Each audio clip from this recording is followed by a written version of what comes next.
Next on What's Trending, we have Justice Kolawole Omotosho of the Federal High Court, sitting in Abuja, has ordered the government of former President Olusegun Obasanjo, Umaru Musa Yar'Adua, Goodluck Jonathan, and Muhammadu Buhari to give an account of the $5 billion Abacha loot so far recovered.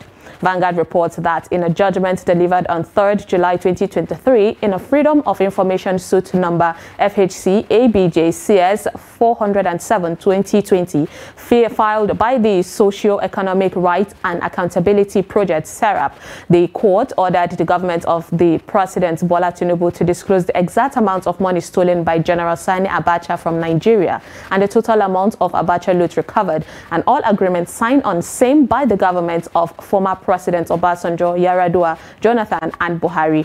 Justice Omotosho held that in the final analysis, the application by SERAP is meritorious, and the federal government, through the Ministry of Finance, is hereby ordered to furnish SERAP with the full spending details of about $5 billion Abacha loot within 7 days of this judgment.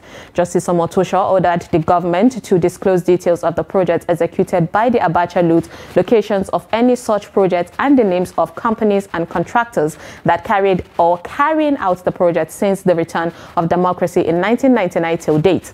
The judge also ordered the government to disclose details of specific roles played by the World Bank and other partners in the execution of any project funded with Abacha loot under the government of former President Obasanjo, Yar'Adua, Jonathan, and Buhari.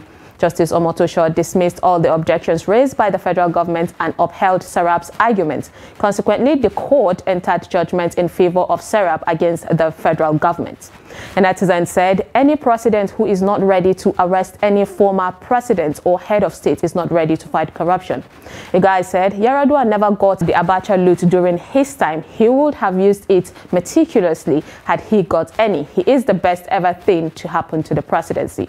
Another guy said, only an educated illiterate will believe that fraud, they call Abacha loot. Abacha didn't loot any penny. Okay.